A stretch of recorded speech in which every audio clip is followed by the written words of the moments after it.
Here at Double Clutch, in the House of Classics, we care about cars. Since cars have the ability to move us not only physically, but emotionally as well, keeping them running like new and looking as good as possible is something we have a passion for. Every week, you'll play witness as we restore some of the best cars in the world, starting with a 1940 Lincoln Zephyr. Welcome to the restoration wing of Double Clutch.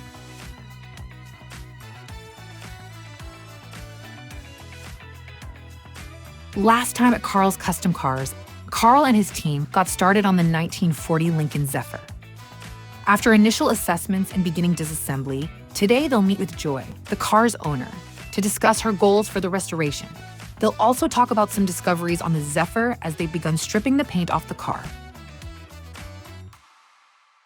Another interesting part of this car that we found, as with all cars, when you take the paint off, you find facts about cars. This windshield frame is solid cast aluminum. I had no idea in 1940 they could do aluminum casting like this. How awesome is that? It's pretty awesome, Carl. I did a little research, and what I found out is in low production cars or prototype cars, it was cheaper to cast a windshield frame than to make the stampings for it. Now, could you imagine someone having to create this by hand out of steel, the time that would have went into the fabrication of it? It would take quite a bit. This car is actually really awesome, just like the hood. This car has had metalwork done all over. There's file marks across the cowl. The doors, the quarter panels, it's just amazing the amount of time they put in this car to make it nice. Yeah, hand fabricated pieces. They didn't have a lot of filler back then, so they would literally take sheet metal and take a file and file it to make it flat so that it's smooth again. Yeah, and this car was reminding me of how I got in this business. I had an uncle and cousins that always worked on old cars. And looking at my cousin's garage and my uncle's garage, he had a 36 Buick sitting back in there, and it was this color gray. And he told me, I was about 12 years old, I went in there and he told me the story about that car was he bought it in 1951 and looked at me and said, "That's the car I drove you home from the hospital when I was born." How awesome. So I think riding that car, I got the bug. He still has the car today. He's 86 years old. And that's one car out of two cars in my life I want to restore, is that 36 Buick. Cars are addicting and a lot of fun. The more we strip paint off of these cars and find out more artifacts about each individual car, the more fun we have. Hi, Joy. Hi, Welcome Carl. to the shop. Glad you made it. Thank you It's good so to see you. much. Thank you. The car arrived earlier today, and you're the owner of this vehicle. We had some decisions to make. I know. This is the day I've looked forward to, and I did bring some samples, so Good. hope you like what I've got. I'm sure I will. Gonna need to defer to you a little bit here. Oh, no problem. This is an exciting part of the build, getting these colors down, and we have some choices for you also. I see you have some material samples. I do. I have a strip of original fabric here from the interior of the car. That's the original. And then from Bill Hirsch, I have two samples of the fabric. Wow, look how similar Now that is. they are very similar, but I tend to go with this one. A little bit bigger weave, and it's very close to the original material. Seems to have a little bit more of the brown in it. You Yeah. know, this has a little pink. I agree. I think this would be a very good choice. Yeah. Now, the inside of the car also has a leather that goes along with that Right. also. Now, we have some samples here for you. Right. And the dash in the car is this dark color, and that is authentic to the car. We sprayed this out on a piece of metal so that you could look at this color. This is a paint choice. Okay.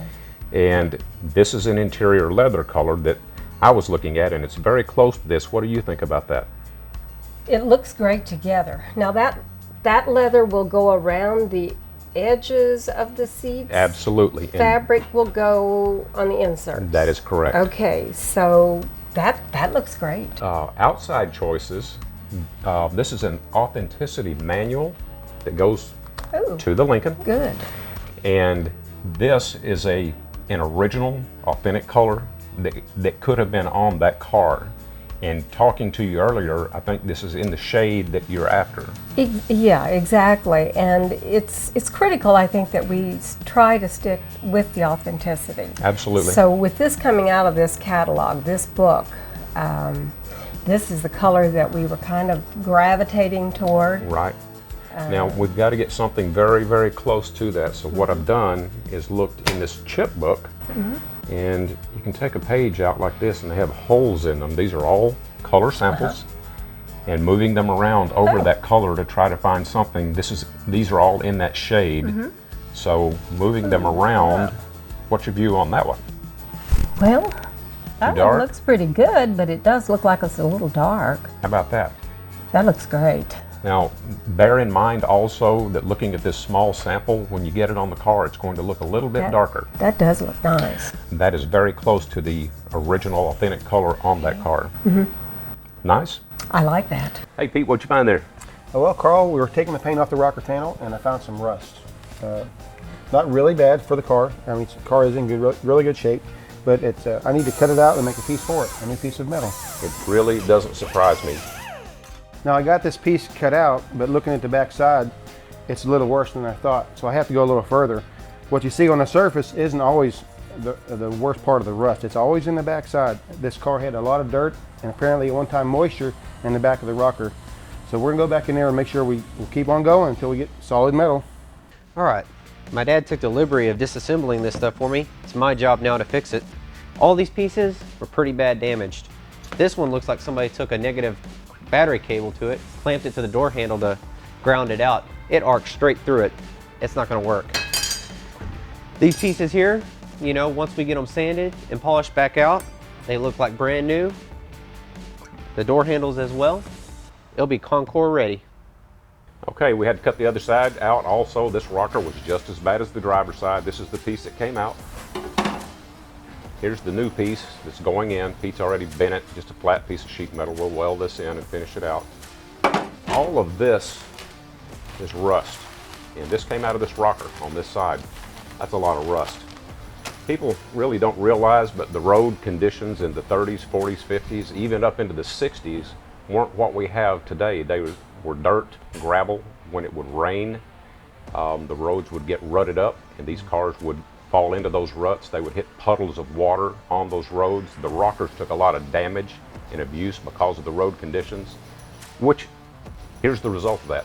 You see almost every old car we get in here, the rockers are rusted, and we have to cut metal out, weld new metal back in, treat it from the back side so that it doesn't rust anymore, so we can get this car back on the road in the condition that it came new.